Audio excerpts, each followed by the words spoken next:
Abraham, cuando vos dispongas. Bueno, ahora sí. Buenas a todos. Si se van a ir sumando después algunos que van a ver la clase, bueno, bienvenidos también y a los que están conectados, sobre todo, bienvenidos. Espero que tengamos una linda jornada. La última de clases. Vamos a ver si podemos dar todo hoy. Les va a quedar la cabeza así, como dijo Mario hace un rato. Les iba a explotar la cabeza. Bueno, espero que no se les haya explotado la cabeza a todos con el examen parcial y que les haya ido bien a todos. Sé que hay algunos que me escribieron que recién estaban viendo las clases donde se enteraban de que iba a haber un parcial, pero bueno, también la idea es que ustedes tengan continua relación con la plataforma, entonces también van viendo si se sube algo nuevo o no, más allá de las clases.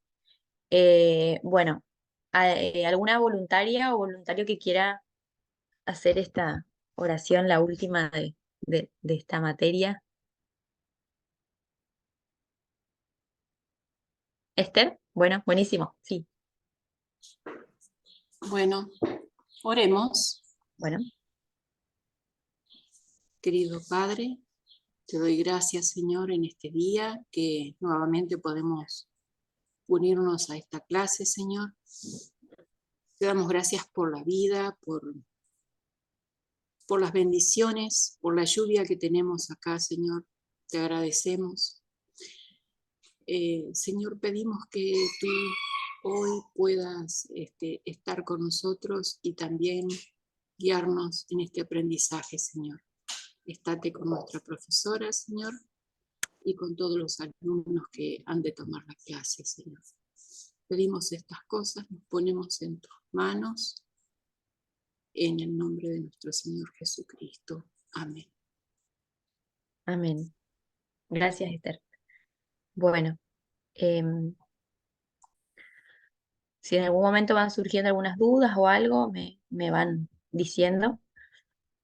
Nos quedó la última partecita de la unidad número 4 que tiene que ver con la técnica directiva y la técnica no directiva. Vamos a ver eso y después pasamos directamente a la unidad número 5.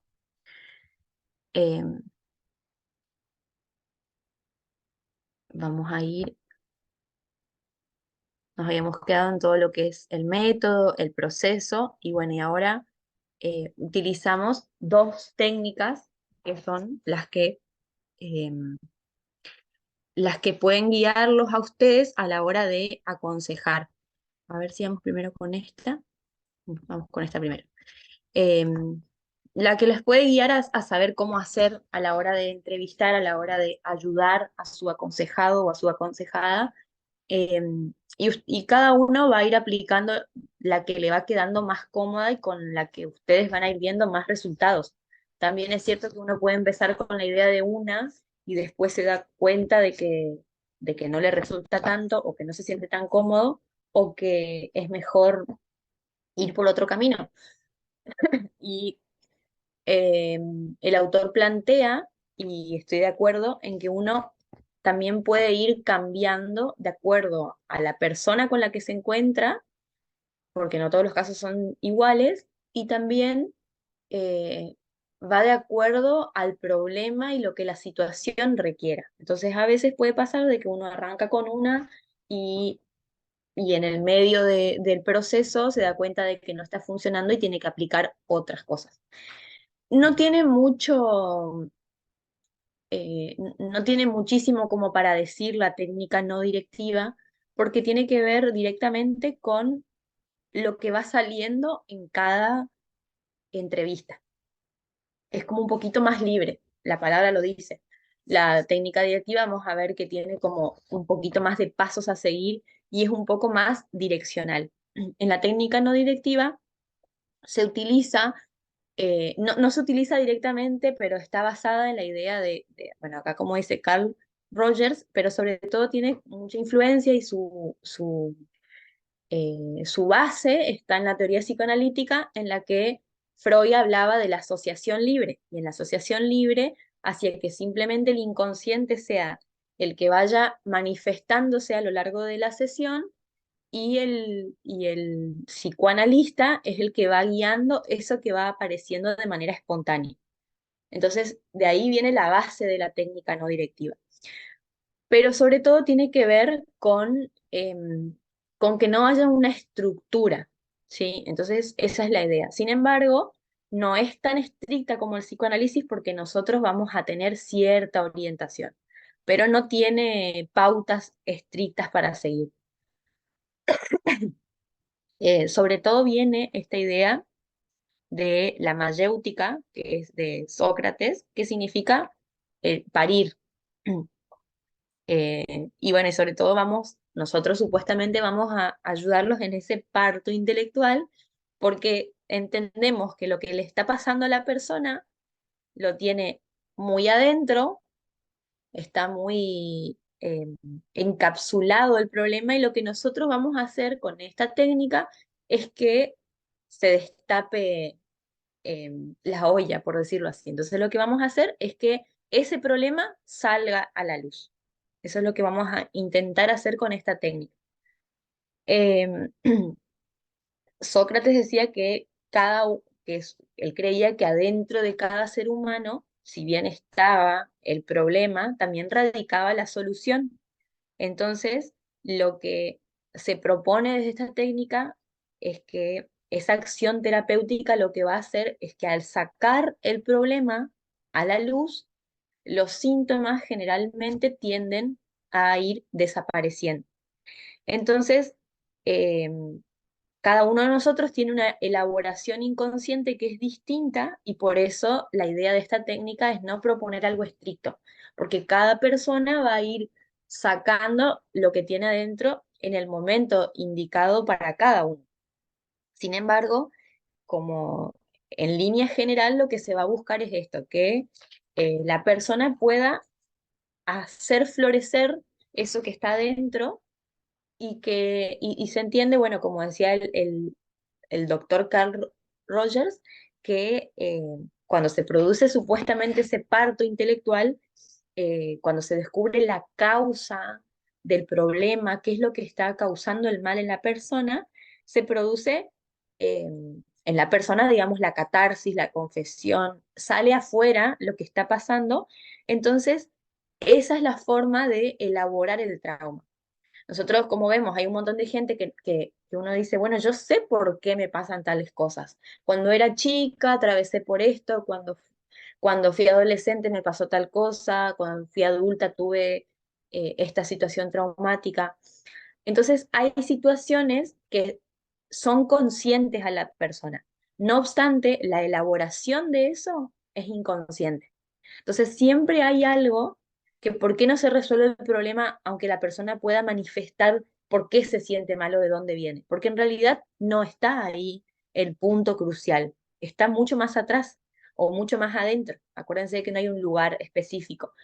Pero entonces se entiende que cuando se llega a ese momento crucial, a la causa real del trauma, es donde los trastornos suelen desaparecer.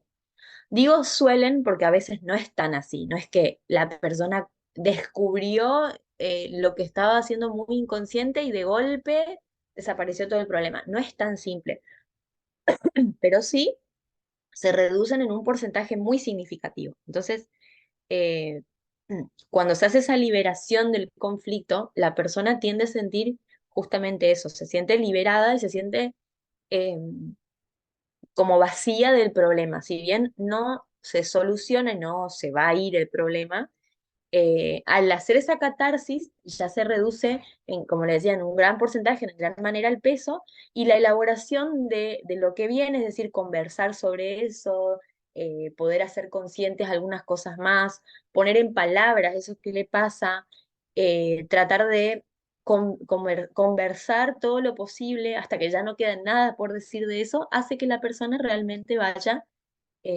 resolviendo el conflicto. Bueno, como la idea de esto es esto, hacer brotar lo que cada uno tiene en su inconsciente para que cada uno lo pueda elaborar de una manera adecuada, de acuerdo a cada uno. Lo importante es que Hay muchas situaciones que se dan cuando uno va a trabajar con una persona. Hay gente que se acerca al pastor o al consejero o la consejera, pero realmente no se acerca de manera real. A veces se acercan, por ejemplo, no sé, quejándose de su esposo o de algún conflicto que tienen con algún miembro de la iglesia y se da cuenta que el consejero, digamos, o el pastor va a darse cuenta que en realidad no busca a la persona descubrir el mal, sino que simplemente está buscando como un testigo o un aliado o un abogado defensor. Entonces, generalmente la persona que va con esa actitud o la persona que va obligada, con esa persona no se puede hacer nada. Muchas veces se pueden hacer algunas preguntas, se puede tratar de guiar a la persona a eso, pero si la persona está cerrada en esa idea de que no es culpable de nada y que no es responsable, sobre todo no culpable, entonces en ese caso es muy difícil el buscar una sanación real o una liberación de todo eso porque la persona no está dispuesta a cambiar, sino que simplemente viene a quejarse. Y bueno, ni hablar del que va obligado, ¿no? Bueno, y este autor plantea, por ejemplo, de que le parece un error que Jorge León es, de que le parece un error, por ejemplo, que el pastor o el consejero diga que sí o sí las personas tienen que venir hacia él, que es como el médico, porque las personas vienen hacia él, que es lo que escuchó una vez de un pastor. Y considera que eso es equivocado porque si uno tiene el llamado de Dios de servir, no es esa actitud de profesional como psicólogo o médico de que tengan que venir sí o sí las personas, porque como habíamos visto, van a haber un montón de inicios de la consejería, tipos de inicio. Entonces, no necesariamente pasa eso y a veces es uno el que tiene que ir a buscar a la persona de acuerdo a si la situación se presenta de esa manera o no. Y también eso hace o no a que la persona se predisponga a a las entrevistas o al trabajo con él o no. Entonces, uno puede tener la mayor predisposición de ir a buscar a la persona, de invitarla a trabajar con ella, pero bueno, capaz que dice que sí y después no se predispone nada o nunca va. Entonces, bueno, también es cierto que nosotros tenemos que trabajar la frustración de que esas cosas puedan pasar. Eh, pero sí es importante que no se debe forzar la comunicación, o sea, ninguna comunicación, ninguna relación eh, es productiva si aparece de manera forzada o estricta. La comunicación que se establece tiene que ser natural.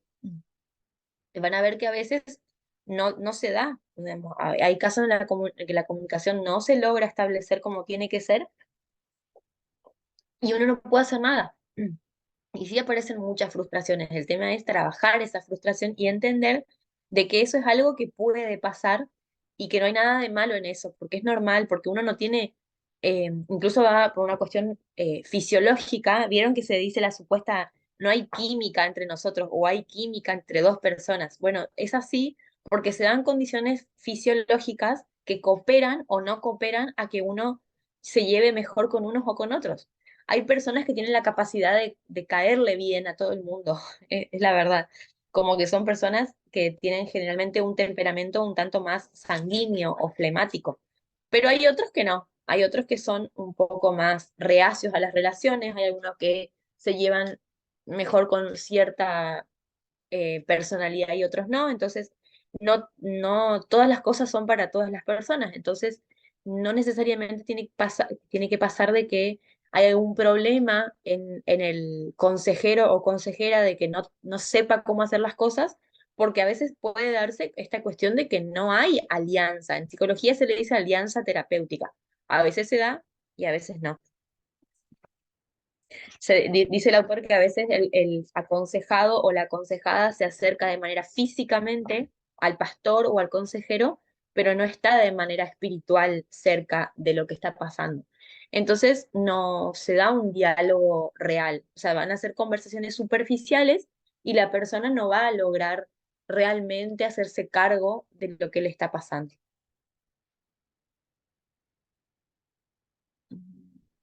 Bueno, ahí van a tener después en el libro un ejemplo para leerlo que me parece interesante, pero se los voy a dejar a ustedes. Bueno, algo interesante que ya veníamos hablando es que eh, tenemos que entender y la persona tiene que percibir que cuando se va a encontrar con el pastor, o con el, acá lo habla como el pastor, no, pero cuando está con el consejero o la consejera, eh, tiene que sentir realmente de que no está frente a un juez, porque mucha gente se acerca, digamos, pero tiene la idea de que el pastor va a pensar mal o que lo va a juzgar o que el consejero se la sabe todo y que va a venir a decirle qué hacer. Y en realidad no es ni un juez ni un consejero. Y uno dice, bueno, pero ¿cómo si es consejero cristiano? ¿Acaso no es consejero? Bueno, ahí está el tema de entender qué es la consejería. La consejería no es dar consejos. Se puede dar consejos, pero también hay que entender de que los consejos nunca tienen que ser bajo ninguna orden. Hay situaciones, como vimos, que lo admeritan, a veces en situaciones muy puntuales, pero en realidad no. Entonces, no tiene que ser visto el consejero o la consejera como un juez o jueza, porque si no, no le van a ir a contar realmente las cosas más profundas que tienen, porque se van a sentir juzgados y con prejuicios. Y también la otra, y bueno, por eso es también muy importante que el consejero o la consejera esté limpio de prejuicios cuando va a estar con la persona, sobre todo por si escucha cosas de otros, de que le contaron de tal o cual persona, tratar de estar como un poco neutros a la hora de escuchar. Y tampoco tiene que estar en el lugar de decir qué hacer, porque nosotros no somos dueños de la verdad. Y si nosotros le decimos a la persona qué es lo que tiene que hacer, limitamos a la persona a que pueda resolverlo desde su propio lugar. Nosotros, por ejemplo, como dice ahí, descubrir las necesidades de tomar las propias decisiones, la necesidad de tomar las propias decisiones. Cada uno de nosotros tiene esa necesidad intrínseca. El tema es que cuando otro nos dice qué es lo que tenemos que hacer, nosotros no nos hacemos cargo de eso y es más fácil que nos digan otros qué es lo que deberíamos hacer. Es como que uno piensa, ¿por qué Dios no viene y nos dice, hace tal o cual cosa? Sería tan fácil, pero no, es uno el que tiene que tomar las decisiones. Entonces todos tenemos esa necesidad y el trabajo del consejero es intentar descubrirla y también de resolver la propia decisión, la propia situación, no que el pastor o el consejero tenga que decirle qué hacer.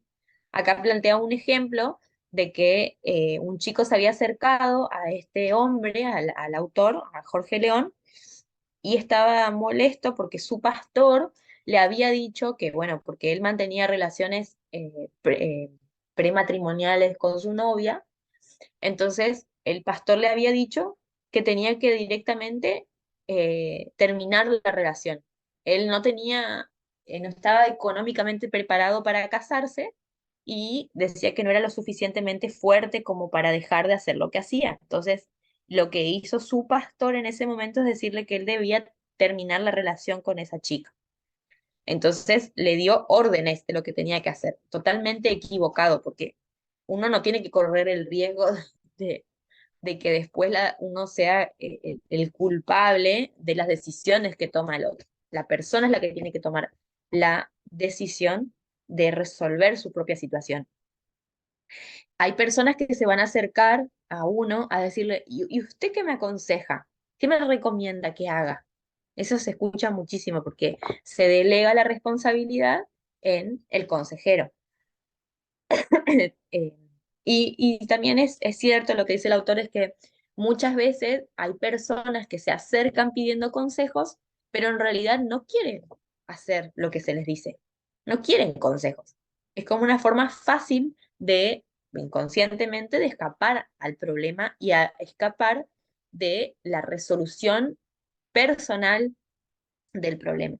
Entonces, si nosotros le decimos qué es lo que tiene que hacer, la persona se vuelve incapaz de resolver las cosas por su propia cuenta, se le quita esa posibilidad de razonar, de resolver, y aparte crea un sentido de dependencia muy grande porque después no va a resolver las cosas por sí misma, sino que siempre va a estar necesitando del consejero o la consejera. Entonces es muy importante orientar a que la persona pueda resolver los conflictos, las dificultades desde su propia perspectiva. Obviamente que todo esto es a luz de la palabra, o sea, no sé si cabe o no decirlo, que es obvio, pero todo tiene que ser a la luz de la palabra. Entonces nosotros vamos a orientar a la persona, pero no a decirle qué es lo que tiene que hacer.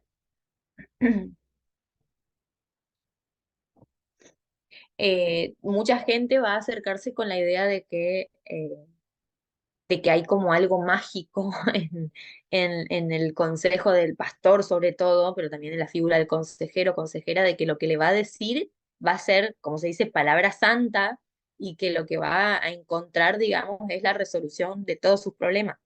Entonces, hay que bajarlo a la realidad, por más de que uno dice que eso es obvio, pero hay un montón de cuestiones inconscientes que se dan en la persona de que realmente lo cree. Em, Entonces, lo único que podemos hacer nosotros es encontrar en ese sentido las raíces del mal junto a la persona. Entonces, justamente como habíamos visto en las técnicas, en lo que vimos en el método, en el proceso, eh, qué preguntas le hacemos, si van cargadas de sentido, tratar de introducir a que la persona pueda desahogarse y a partir de ahí la técnica no directiva es hacer preguntas puntuales por sobre lo que la persona nos va contando, ¿se entiende? Entonces, si la persona estuvo cargada de emoción con lo que hablaba y ustedes perciben que hay una carga muy grande con respecto a la relación con su madre, pero lo pasa así por encima, entonces nosotros remarcamos esa actitud o esa cuestión con su mamá. Lo podemos decir cargados con unas palabras cargadas de emoción, lo podemos decir en pausa, podemos hacer una pregunta directa con respecto a lo que tiene que ver con su mamá, pero va dirigida a lo que surgió en ese momento con lo que nos dijo. ¿Se entiende? Esa es básicamente la idea de la técnica no directiva. Eh, a ver si les digo, bueno, les quería leer este caso que me pareció interesante, que si bien ustedes lo van a leer, pero bueno, para tratarlo un poquito acá. Hablaba de un felires, digamos, de un joven que era viudo y que había tenido 3 intentos de suicidio. Dice que el primero había sido cuando todavía su esposa vivía, por dificultades que habían tenido entre ellos, eh, y después, bueno, que justo había jugado al juego de la ruleta rusa y bueno, como que tuvo, como decía él, como que tuvo suerte de que le salió mal. Eh, Después, la segunda vez fue el día que su esposa falleció. Y la tercera vez que intentó suicidarse fue por un disgusto con su mamá. Y todas esas experiencias, eh, de todas esas experiencias, digamos, el pastor cuenta que había tenido noticias después de lo que había pasado, que una vez que tuvo confianza, le contó el resto. Y la actitud del pastor no fue de acusador, porque obviamente que no compartía lo que él había hecho, pero lo que le dijo fue lo siguiente: comprendo el estado de desesperación en que usted debió encontrarse cuando, a pesar de sus principios cristianos, trató de quitarse la vida. Y él dice que él no aprobaba esa actitud, pero tampoco la condenaba, sino que sencillamente intentaba comprender a la persona. Entonces, en ese proceso de orientación donde la persona se sintió eh, en un lugar de escucha y comprendido, fue donde se dejó orientar y pudo resolver el problema. Es más, después ahí cuenta, y después ustedes lo pueden leer, que él le escribe una carta cuando ya no vivían en el mismo lugar y bueno, y como que la carta con autorización de esta persona la puede compartir en el libro porque está orientada a que también otras personas se dejen ayudar porque a él le había servido mucho el trabajo que había hecho este pastor con él. Eh, y bueno, justamente que lo que más resalta en todo esto es que el encuentro que él tuvo con el Señor fue lo que cambió realmente las cosas. Si bien el pastor decidió orientar lo que fue necesario, digamos, lo que cambió realmente fue dejarse ayudar por Dios. Eh, Cuando habla del deseo de resolver la propia situación, eh, el autor dice, digamos, que en este sentido es difícil eh, este paso porque uno no puede confiar al 100% en el deseo consciente de la persona, en las habilidades que va teniendo la persona, porque a veces eh, uno puede creer que las cosas ya están resueltas y se los deja solos y en realidad todavía no es el momento adecuado. Por eso es muy importante de que si uno está viendo que la persona ya está bien, hacerle un seguimiento, pero no dejarlo directamente, porque eh, la persona puede sentirse como con un envión de hacer las cosas bien, pero después se da cuenta de que su inconsciente le juega mucho en contra, y ahí es donde el autor dice, y comparto, que es, en estos casos, querer no es poder, porque uno dice querer es poder, y no siempre es así, porque el inconsciente nos juega en contra a veces. Em, por eso nosotros tenemos que intentar no darle tips y soluciones de qué hacer, porque después se queda sin eso ante un problema similar u otro problema y no sabe qué hacer solo. Em, Bueno, y como dice ahí, la resolución de las dificultades se va a uno va a dar cuenta de que realmente la técnica está, o este proceso está por finalizar cuando se ven los frutos de lo que se trabajó hasta el momento. O sea, tenemos que hacer como una visión un poco más a largo plazo, es decir, que tenemos que continuar con la persona un poco más, viendo cómo van siendo sus comportamientos y hasta ahí tratar de hacerle cierto seguimiento. Pero bueno, hay que entender de que uno no va a resolverle el problema, sino que le va a hacer luz al problema. En esta técnica lo que se busca es quitarle la niebla de los ojos a la persona. Entonces hay muchas cosas que la persona no está viendo y nosotros tenemos que intentar, como dije, hacerle luz, digamos. Tenemos que tratar de que la persona pueda primero descubrir qué es lo que le está pasando y con eso eh, el camino se va, no digo que haciendo solo, pero va encaminándose, valga la redundancia, para que la solución del problema aparezca, digamos. Es como que al hacer luz al problema real, la conversación ya es distinta con la persona y va enfocado directamente a la resolución de ese problema. Pero no hay una cuestión estricta de qué hacer en esta técnica. ¿Se entiende? Después vamos a ver mejor la diferencia cuando la comparamos con la técnica directiva. Y la técnica directiva, como su palabra lo dice, tiene una mayor participación por parte de nosotros como consejeros y efectivamente tenemos que ser nosotros los que dirigimos todo el proceso. Eso no quiere decir que la persona no tenga que hacer cosas, digamos, va a ser la persona la que decide, la que va a ir haciendo las cosas, obviamente, porque tiene que tener el control de su vida, pero al dirigir nosotros o tener más participación no quiere decir que uno le va a decir qué hacer. Eso no, sino simplemente lo que va a hacer es, vamos a hacer en esta técnica es guiarla de una manera distinta. Vamos a tener el control sobre lo que se va haciendo. Estas técnicas generalmente se utilizan después de las escuelas que, digamos, contrastan un poco con la de Freud, que tienen que ver con las psicoterapias breves. Y se les dice breves porque van más o menos desde los 6 meses hasta los 2 años dentro de la psicoterapia, no dentro de la consejería. Hago esta salvedad. Pero viene más que nada desde ahí porque se entiende que cuando nosotros vemos eh, diagnosticamos, digamos, una situación, vamos a trabajar específicamente en eso, porque la técnica de la asociación libre son técnicas que nunca terminan, porque va saliendo lo que va saliendo. Esa es como por ahí la dificultad de las técnicas no directivas. Las dos tienen pros y consecuencias, y pros y contras, digamos. Entonces, ninguna de las dos al 100% va a resultar siempre. Por eso uno tiene que ir viendo qué le va quedando mejor en el momento. Eh, pero en este caso, la labor del consejero va a ser descubrir qué es lo que causa el mal, pero obviamente con la colaboración de nuestro aconsejado, si no, no tiene sentido. Entonces, pero en esta técnica lo que se va a hacer es que eh, el aconsejado va respondiendo preguntas que están un poco más estructuradas por parte del consejero. Esas preguntas pueden ser bien estructuradas, digamos, de que la persona, de que nosotros como consejero las tengamos escritas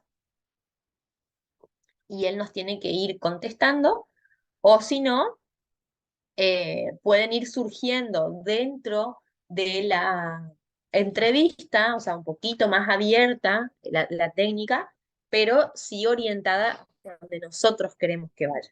Entonces, el consejero lo que va a hacer es reunir la mayor cantidad de información posible que le responda a las preguntas que se formuló previamente y en base a eso el consejero va a elaborar cierto diagnóstico entre comillas, pero bueno, más o menos va a darse cuenta con esas preguntas de dónde está el problema y con tener esa idea es donde va a encaminar el siguiente trabajo, digamos. Entonces ya sabe qué es lo que está pasando y decide que vamos a encaminarnos a la resolución de este conflicto puntual. En la técnica no directiva también es así, pero se da como un poquito más de libertad a que pueda surgir otra cosa. Entonces la persona va a ser la que le va a decir también si realmente considera que el problema está en ese lado o no, y van a ir orientando las cosas los dos juntos, pero la técnica directiva se basa puntualmente en que es el consejero el que diagnostica, digamos, decir, bueno, a ver, considero que el problema viene por acá y viene con la relación que tuviste con, no sé, con tus cuidadores en la infancia, entonces vamos a ir por este lugar. Pero obviamente que nuestro aconsejado es el que tiene la parte activa de ir haciendo sus cosas, ¿no? Del tomar las decisiones. Eh, entonces, en la fase inicial, digamos, es como más como un interrogatorio, digamos. Vamos a ver esto. Porque se le pregunta, digamos, que eh, hechos puntuales sobre qué le está pasando, sobre hace cuánto se viene sintiendo así, y se le hace como un pequeño, si se quiere, como un árbol genealógico de a ver de dónde viene, que nos cuente un poco antecedentes, etcétera. Eh, a ver si les cuento esto. Bueno, vamos a hacer como en base a un ejemplo y vamos a ir explicándolo de ahí. El ejemplo que nos propone es el de un hombre que fue nacido, un hombre joven, digamos, que nació en una iglesia donde era como que su conducta era muy eh, intachable, su papá era muy estricto, era una educación muy estricta. Entonces, era el más chiquito de la familia, era como el más considerado, con el que se tuvieron algunos, el que tuvo más privilegios por el ser el menor, digamos, todos los sobreprotegían. Y lo que pasó fue que a los 13 años sus papás habían tenido un accidente automovilístico y murieron los dos. Entonces él se quedó a cargo de uno de sus hermanos con su cuñada y esta mujer, digamos, le hacía la vida imposible a este chico. Entonces él se quejaba de eso y su hermano como que, según él, como que no le hacía caso. Después, bueno, él se había apartado de la iglesia por unos años, e incluso afirmó que era ateo y dice que así vivió como unos 15 años y después se había casado y que después, bueno, como que había tenido algunos síntomas que eran, sintió depresión, insomnio, era falta de gusto por la vida, digamos, estaba más que nada transitando una depresión. Tenía problemas con su esposa y bueno, como que pensaba que ya la separación iba a ser inminente. Pero bueno, dice, temía la separación por lo que significaría para sus hijos. Dice, no creía en Dios, pero se le ocurrió ir a ver al pastor. Entonces, bueno, ahí había como un panorama interesante. Entonces, en esa parte, la primera se basa en hacerle preguntas, entonces ver qué impresión le daba al consejero eh, ese interrogatorio, esa primera entrevista que tuvo. Entonces, eh, se fijó en los síntomas, se fijó en cómo contestaba ciertas preguntas. Entonces, después de todos esos datos, eh, él sintió dirigir un interrogatorio eh, hacia la situación de muerte de los papás. Eh, Él había percibido que se trataba de una culpa inconsciente. Entonces se dio cuenta de que al contarle la situación estaba en lo cierto porque dice que él estaba, cuando murieron sus papás, él estaba en la casa de un compañero, en la casa de un amigo, y que él había tardado más de lo debido y había empezado a llover, entonces fue ahí que llamó por los papás para que fueran a buscarlo en el auto y los papás nunca llegaron. Entonces él tenía un sentimiento de culpa porque creía realmente que porque él se había tardado fue que los papás fallecieron. Y después había también esa actitud de molestia, de enojo. Él había descubierto que se trataba de que inconscientemente él se vengaba de su hermano porque no lo defendía frente a su cuñada que lo trataba mal cuando era más chiquitito. Entonces, lo que a él le pasaba es que necesitaba a alguien que lo proteja. Lo que había de fondo es que se sentía muy solo, se sentía abandonado y se sentía culpable. Entonces dice que se vivió así 10 años hasta que trató de buscar la solución en el matrimonio y no la encontró porque en realidad después proyectaba las mismas cosas en el matrimonio. La esposa estaba atravesando una situación de cuidado hacia su mamá y él se ponía celoso al punto de decirle que era que o tu mamá o yo. Entonces la esposa le había dicho, yo te amo muchísimo, pero no voy a abandonar a mi mamá. Entonces de nuevo aparecieron los sentimientos de soledad, de abandono, eh, como que le había dicho, si te quedas conmigo, si me querés, quédate conmigo, y si no me querés, volvete con tu mamá. Era como la situación muy inmadura. También hay una regresión ahí, ¿se acuerdan? Como mecanismo de defensa. Entonces, después, bueno, también el autor plantea de que él, al poder tener este encuentro con Dios, es donde resuelve muchas situaciones, incluso a la fecha que escribe este libro, dice que era un destacado líder en la iglesia, entonces como que había resuelto los problemas, pero que en una primera instancia no había resuelto todo directamente porque él se acercó a la iglesia, pero empezó a decir que la gente era muy fría, que lo dejaba solo. Es como que seguía proyectando lo que le pasaba, incluso ahora en los miembros de la iglesia. Pero fíjense cómo, más allá del caso, digamos, el ejemplo nos dice de cómo es la técnica directiva. O sea, hubo cierto diagnóstico ojo, que esas por ahí, como vamos a ver un poquito después, algunas dificultades, es que se puede diagnosticar mal. Uno puede enfocar la situación y es totalmente por otro lado. O sea, no es que le va a hacer mal a la persona, pero nos ahorramos más tiempo cuando somos más directos en ir al problema en cuestión.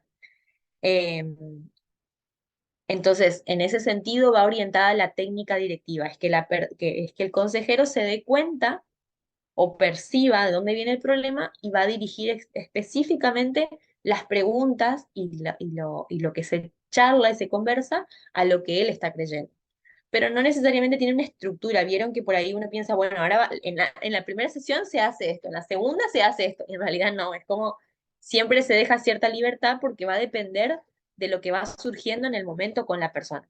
Pero bueno, algunas de ay, que toqué, de las dificultades técnicas son estas, que tiene que ver con que uno puede eh, diagnosticar mal y bueno, puede que la persona puede tener un montón de problemas al mismo tiempo y uno a veces no sepa para dónde... eh, ay, toqué algo acá. Bueno, que ustedes me aparecían ahí arriba, ahora sí ya los acomodé. Que me aparecían en cualquier lado, me molestaba. Estaban ahí. Eh, que bueno, que puede tener varios problemas al mismo tiempo y que uno enfoque mal a dónde ir primero. Eso puede pasar. Bueno, equivocarse en el diagnóstico también puede ser. Eh, muchas veces puede pasar que esta técnica hace que la persona se vuelva un poco más dependiente porque va a estar a la espera de lo que el pastor o el consejero le va a preguntar, le va a decir qué hacer. Como es más directiva, es como que creas un poquito de dependencia de parte de la persona. Eh, sí, también es cierto que esta técnica lo que hace es que limita un poco la libertad de la expresión de la persona, porque a veces quizás tendría que apuntarse a cierto modo, pero a cierto lugar por lo que está pasando, por la carga emocional o por lo que está diciendo la persona en ese momento, pero como nosotros tenemos cierta estructura, como que limitamos a lo que va surgiendo. Por eso yo en ese sentido recomiendo que si ustedes quieren utilizar esta técnica, la utilicen, pero con, con con ser un poquito más flexibles a la hora de lo que surja en el momento. Decir, bueno, a ver, yo tenía para hoy la idea de preguntarles sobre este tema y trabajar este tema. Incluso puede ser que en la sesión previa ustedes digan, o sea, en la última digan, bueno, la semana que viene como quedó este tema pendiente, vamos a hablar sobre esto. Y hacen sus preguntas, tienen su estructura, pero la persona viene con otra cosa y ustedes como que están estructurados con eso, decir, no, no, no, pero para, ahora íbamos a hablar de esto. Bueno, no, yo les digo que lo ideal sería ser flexible y dejar que surja lo que tiene que pasar en ese momento. Después se verá con las preguntas que uno tiene si las sigue o no, pero sí intentar ser perceptivos en lo que la persona trae en ese momento. Pero también es cierto que a veces las personas dejan lo más importante para el final y va a ir pasando siempre eso y siempre eso. Entonces ahí ustedes tienen que ser sabios en discernir esto, decir, a ver, si eso ya pasó en 2 sesiones, bueno, la tercera voy y apunto sobre eso y no me concentro en lo que viene ahora, con lo que viene ahora, porque seguramente va a desviar el tema importante. ¿Se entiende? Entonces es como que hay que ir buscando ahí de acuerdo con cada uno. Em, y bueno, entonces también uno puede estar equivocado con lo que perciba, porque acuérdense de que uno también trae sus cosas y a veces uno percibe algo de acuerdo a sus emociones en la contratransferencia, digamos, y no en lo que realmente está pasando. Por eso hay que intentar ser lo más neutro posible, lo más objetivo posible en este sentido. Bueno, acá al final tienen la bibliografía de la unidad número 4. Ahí está todo. Parece mucho, pero no es tanto, no se asuste. Más palabras que páginas. Bueno, esto vendría a ser terminar la unidad número 4. Y vamos a empezar con la unidad número 5, que tienen que ver con las áreas de aplicación específicas. Es decir, con quienes trabajamos específicamente, casos de matrimonio, casos con niños, etcétera. Ay. Permiso, ¿puedo preguntar algo? Ujú. Eh, sí, a mí me interesó siempre cuando estoy acompañando a alguien eh, entender un poco o conocer un poco su personalidad, porque su temperamento, digo, porque el Ajá. temperamento influye muchísimo en cómo la persona va a aceptar o no lo que uno le dice, ¿no? Porque si tiene un temperamento sanguíneo, bueno, este como que enseguida va, va a actuar y enseguida va a hacer. En cambio, si uno dice, uy, es un flemático, uy, no sé, trata de que haya paz por sobre todas las cosas y dice, dejemos las cosas así nomás y sigue sufriendo, ¿no? No sé Ujú. si soy yo, que a mí me gusta entender eso como para saber cómo va a ser el acompañamiento o si realmente hay que tenerlo en cuenta o no. Es una pregunta.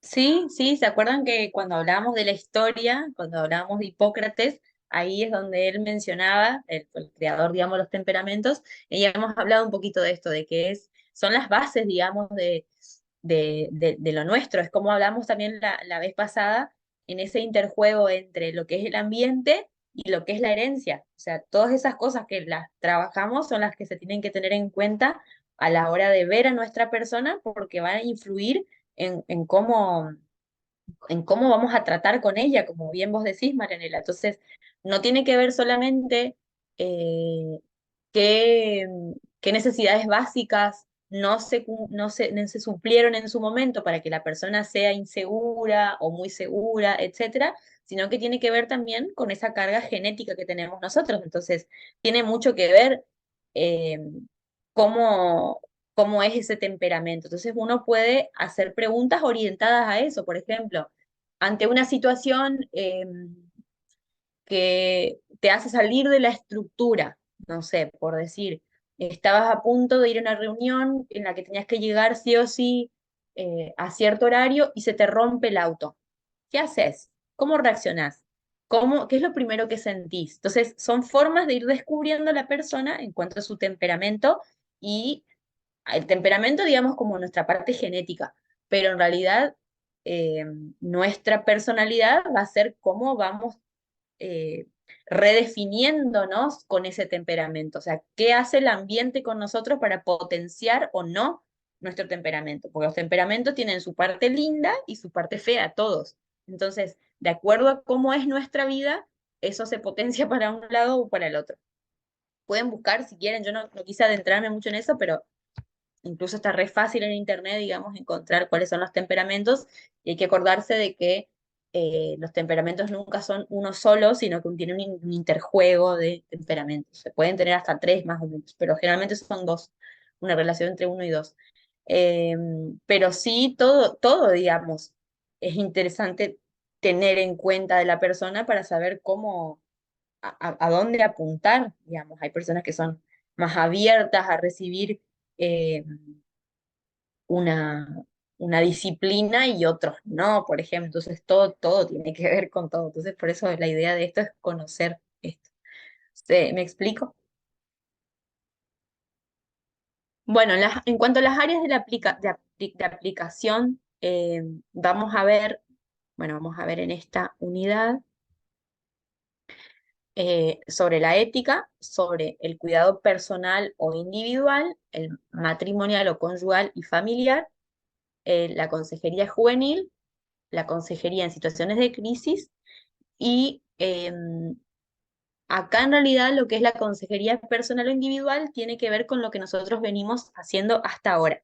Yo simplemente la mencioné acá porque es uno de los lugares una de los tipos de aplicación de la consejería. Entonces por eso la mencioné acá, pero es lo que ya venimos trabajando. Entonces hoy vamos a saltearnos, digamos, esta parte y vamos a empezar con lo que es la consejería matrimonial. La ética, eh, no la voy a tocar ahora, vamos a ver si nos queda tiempo, pero prefiero que focalicemos, porque estamos cortos de tiempo, con las áreas de aplicación y la ética igual, la bibliografía está ahí, eh, la pueden leer y es fácil de leer, pero básicamente tiene que ver con, espero igual que la podamos dar porque es interesante, pero sobre todo tiene que ver con situaciones que nos presenta ahora, sobre todo nuestra cultura, la sociedad en la que vivimos, situaciones que pueden hacernos tambalear como consejeros de decir, ¿para dónde apunto la consejería? Tiene que ver con cuestiones éticas, como no solo acá tiene que ver el marco legal, de, no sé, de que la iglesia tenga personería jurídica y que con eso tenga algunos derechos, digamos, y que se pueda hacer esto de la consejería, que tiene, digamos, que tener su marco legal, estamos como habilitados en eso. No es solo eso, ni tampoco es solo el hecho de la confidencialidad que tiene que ver con la ética, sino que acá entran en juego un montón de cosas que tienen que ver con lo cultural, con temas, por ejemplo, como el aborto, la eutanasia, eh, a ver si se me ocurre otro, ¿qué más? Bueno, como por ahí todas estas prácticas del hedonismo, de que me concentro solo en mí, que ahí está la fuerza. Entonces hay como un montón de cuestiones que pueden hacernos tambalear en cómo ir. Entonces por eso esta partecita quería dedicárselas a eso. Si llegamos la damos y si no, bueno, después ustedes la leen. No se sientan obligados a que eso sí o sí tenga que estar en el trabajo final. O sea, lo que no lo hablamos en las clases, igual está en la bibliografía, vendría a ser obligatoria para que lo lean para la materia, pero lo que no lo damos en las clases, no les voy a exigir que esté sí o sí ni en el examen, ni en el recuperatorio, ni en el trabajo final, ¿sí? Sí, es interesante que ustedes lo vean, una cuestión de ética de ustedes, de que lo leyeron, porque es parte de la materia. Pero bueno, vamos a saltearnos un poquito acá. La consejería matrimonial o conyugal y familiar.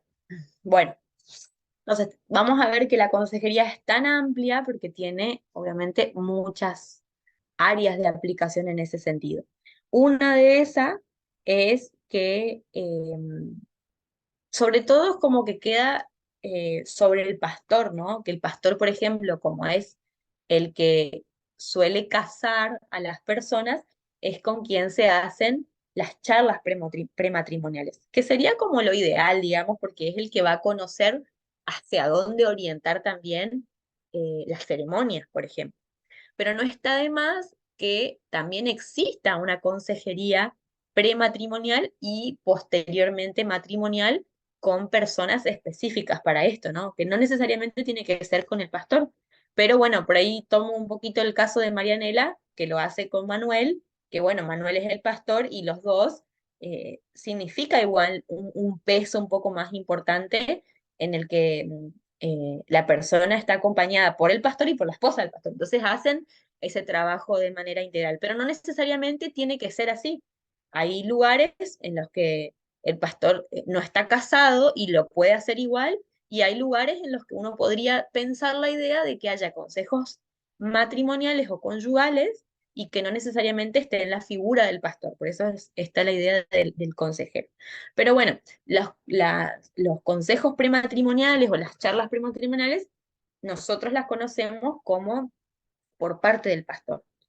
Eh, Se cree que, según lo que se estima, digamos, los consejos hacia matrimonios es lo más solicitado que hay para los pastores a nivel iglesias evangélicas, que es una de las áreas en las que más se necesita consejería.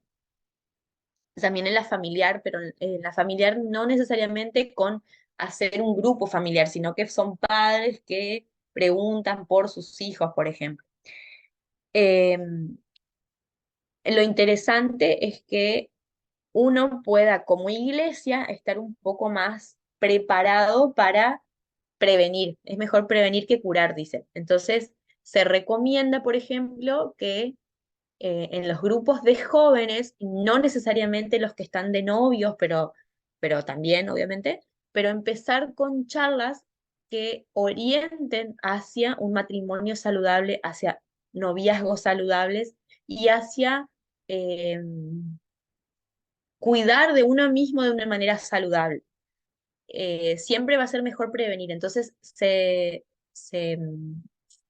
sabe, digamos, que todas las cuestiones de prevención con adolescentes y jóvenes hace después a matrimonios más felices. Entonces, por eso es muy importante que quizás surja, como digo, esto del área de la consejería y que se puedan hacer charlas con los jóvenes o que haya pastores o líderes de jóvenes específicamente que charlen sobre esto. Entonces, empezar a crear espacios para aconsejar desde antes de que surjan problemas después, digamos. Eh, en cuanto a los consejos prematrimoniales, vamos a ver algunas ideas. Acá cuenta un ejemplo que es, bueno, justamente que hay un matrimonio de chicos que están de novios hace 3 años y que en 6 meses va a ser su casamiento, ¿no? Entonces, llaman al pastor para hacer una cita. Fíjense, acá llaman al pastor, en realidad acá el pastor tiene que estar, el pastor o el consejero tiene que estar preparado y generalmente es el pastor el que busca a los jóvenes para las charlas prematrimoniales. Eh, y bueno, entonces como que una de las percepciones que tiene el pastor es que llegan 10 minutos antes de la cita, como que están cargados de ansiedad, como que hay entusiasmo por lo que van a hacer, eh, y él percibe que se ven nerviosos, pero que se nota que se aman. Entonces como que son las primeras impresiones que se tiene de esta pareja, digamos. Eh, Dice que primero como que conversan de cosas nimias, digamos, y después como que se sientan a conversar específicamente. Eh, y lo que recomienda con esto, por ejemplo, es que las 4 o 5 sesiones que se van a tener con esta sean en un periodo de 4 a 6 semanas, digamos, que no se extiendan demasiado. Em, bueno, y sí considera que el hecho de que sean cristianos va a colaborar mucho más para que sea un matrimonio feliz. Las estadísticas dicen que los matrimonios tienden a tener mayor fortaleza al ser ambos cristianos, digamos. No quiere decir que no funcionen otros, porque vemos que funcionan, pero sí es cierto que hay más posibilidades de resolución de conflictos porque se tiene otra perspectiva. Entonces, bueno, lo primero y principal es tener en cuenta que eh, tenemos que orientar al matrimonio, a la idea del matrimonio en lo que es el ideal de Dios. Entonces, en ese sentido, eh, van a ver después en el libro que hay incluso unos pasajes bíblicos que se recomiendan que para enfocar, digamos, a la idea que tiene Dios de lo que es el hombre y la mujer en cuanto al matrimonio.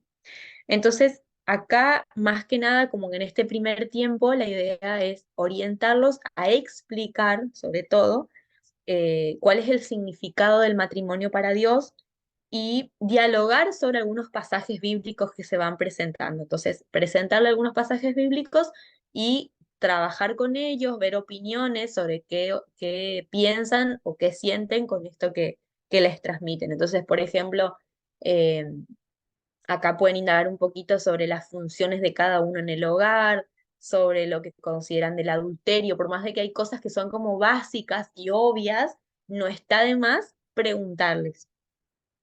Entonces, en ese sentido, el consejero, en este caso, ayuda a que el matrimonio tenga esa orientación divina, digamos, en el origen divino de lo que significa el matrimonio. Y orientarlos a que Dios realmente quiere el matrimonio para bendecirlos posteriormente. Sobre todo tiene que estar como elemento básico el amor para que sea un matrimonio feliz. Y la idea es que eh, en este caso se le pueda dar claridad de lo que significa el amor. Porque cuando uno está enamorado y cuando recién arranca una relación es como que se tiene una idea más secular del amor. Entonces, como que el amor todo lo puede, que nosotros vamos a resolver los conflictos siempre porque nos amamos, porque nunca vamos a dejar de amarnos. Y en realidad, el amor en el matrimonio, la idea es orientarlos que es tanto dar como recibir. Y que el amor envuelve el respeto, la apreciación, que tiene diferentes formas de expresión, el amor, que no todos expresan el amor de una manera distinta, porque a medida que uno se va conociendo se va dando cuenta de que el otro no responde como uno respondería. Entonces, como que bajar ciertos ideales de a poco. No para frustrar ese decir como que todo es negro después lo que se viene, pero sí como que bajar ideales de cosas que se creen secularmente.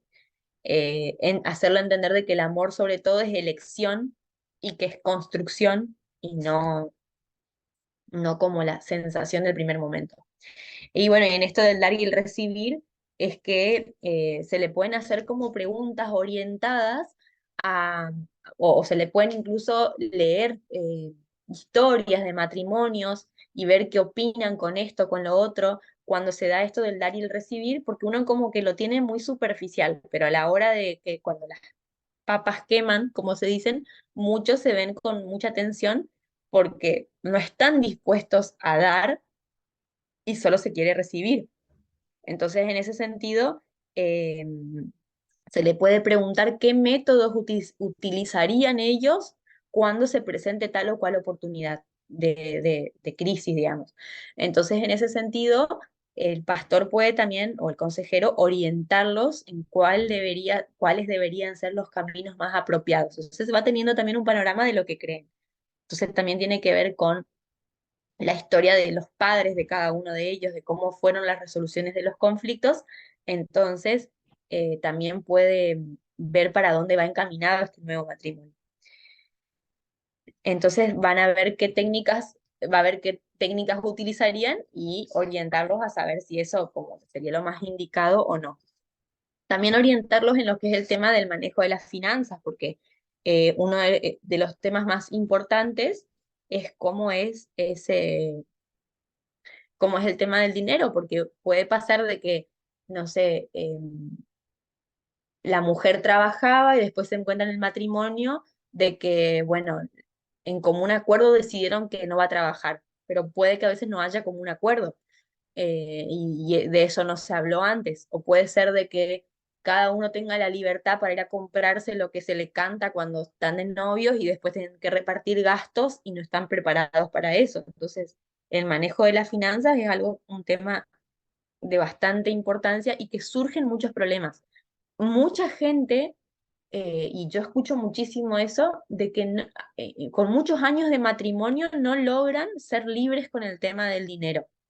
Entonces, por ejemplo, no, yo pago estas cuentas mías, él paga estas, y después mi plata es mía y esto, esto. O sea, como que hay otros que tienen caja en común y cada uno hace lo que quiere, otros son, no sé lo que hace con la plata, como que son temas que generan conflicto. Eh, Después, por ejemplo, hay uno que puede ser como muy despilfarrador y otro más cuidadoso. Entonces, como que hay cosas que se tienen que hablar previamente.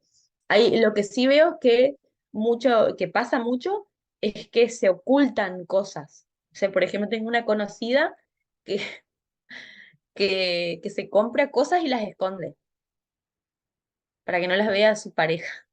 ¿Qué sentido tiene, digamos? Es como que hasta gracioso, pero pasa igual.